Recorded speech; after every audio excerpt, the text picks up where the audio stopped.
Hari ini saudara-saudara, kita lihat bagaimana usaha untuk juga menahan Lim Guan Eng dengan hanya satu statement yang Lim Guan Eng menyatakan dalam satu persidangan konvensyen Pakatan Rakyat lalu. Dia menyatakan bahawa Teo Beng Hock dibunuh. Itu saja statement. Teo Beng Hock dibunuh. Dan oleh kerana kes ini kata dia dalam inquest, kes ini masih dalam kajian, maka statement itu merupakan hasutan. Dan dia hari ini mungkin akan dicas oleh kerana menghasut di atas akta hasutan. Dan usaha sedang dibuat untuk mengadakan macam-macam statement bagi menahan dia.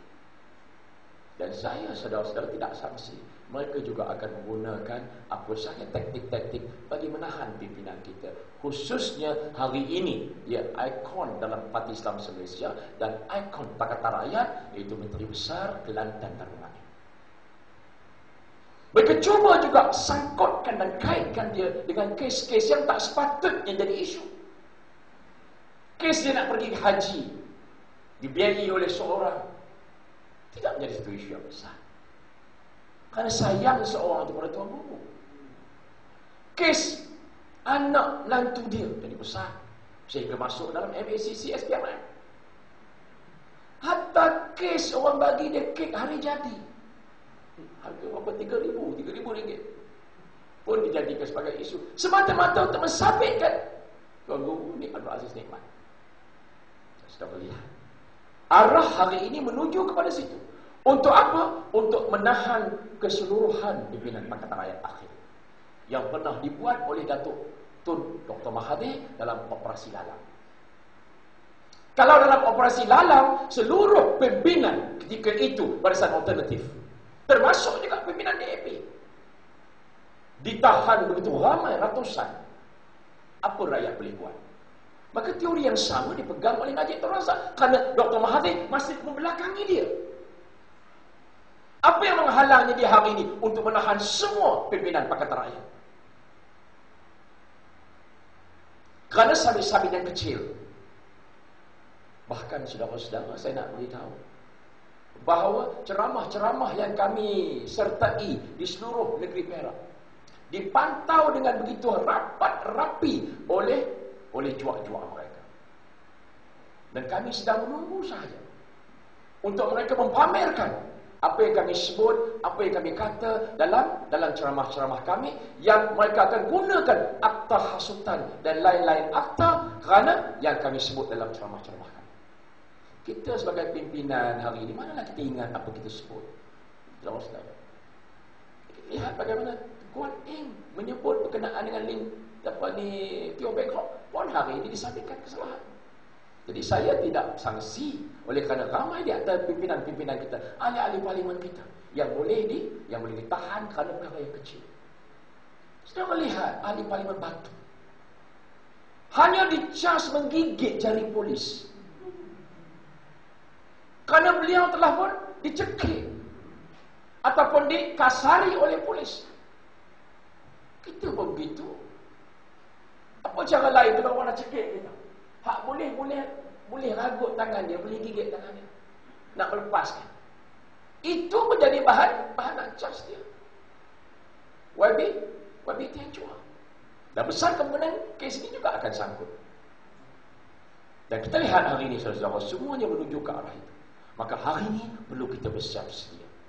Bersiap dengan apa? Bersiap dengan segala-gala maklumat supaya dapat kita sampaikan berita ini, supaya orang kampung juga sedar. Kita nak preempt.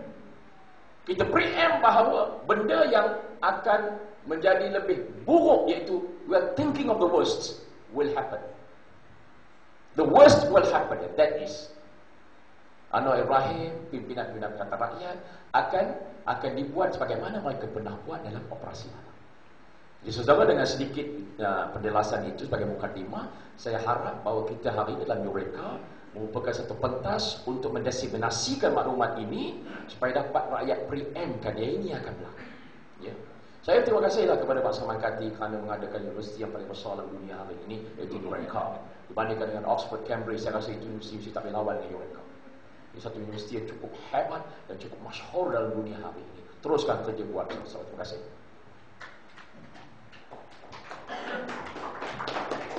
Alhamdulillah, terima kasih pada Datuk Seri yang telah pamerkan kepada kita berkenaan dengan perjuangan Datuk Seri Anwar Ibrahim dan sedikit sebanyak maklumat-maklumat untuk kita ketahui. Jadi Alhamdulillah, inilah perjuangan yang dinamakan perjuangan. Saya ingat dalam satu pantun di mana sesi dulu saya ada belajar dengan satu pusat latihan pidato profesional peringkat Nusantara ni. Bunyi dia begini: jika tidak kerana bulan masakan bintang merangit tinggi, jika tidak kerana perjuangan tidak mereka ada di sini. Inilah tuan-tuan puan sekalian, ini antara benda yang saya belajar. Terus sikit tuan-puan, belum saya bagi 2-3 buah lagi. Jadi untuk makluman, kita ingat juga akan firman Allah Ta'ala Quran Karim, wal takum minkum ummah yad'una ilal khair wa ya'muruna bil ma'ruf wa yanhauna 'anil munkar wa ulaika humul muflihun.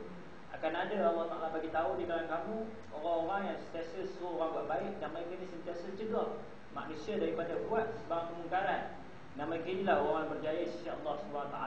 Jadi ikut mana pun perjuangan ini perlu teruskan. Orang-orang yang menegakkan kebenaran ini akan terus membawa agenda mereka, dan kita akan pastikan kebatilan itu akan berjaya ditumbangkan.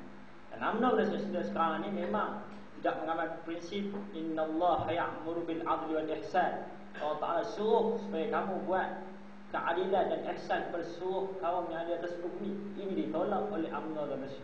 Jadi sesi yang kedua ini, para ibu sekalian, tuan-tuan dan puan yang dirahmati, kita akan adakan sesi dialog yang mana ada interaksi antara panel dan juga tuan-tuan dan puan. Saya harapkan ada respon yang baik untuk tanyakan soalan, sebarang soalan, dan akan dijawab oleh kedua-dua panel kita di atas ini. Dan saya lihat Abang Mat sama Kati macam tak sabar untuk tanyakan. Tadi dia beritahu saya, Hafiz, tugas saya malam ni saya nak tanya, nak confirm betul-betul supaya majlis ni hidup dengan sehidup-hidupnya. Dan semua saya buka kepada hadirin untuk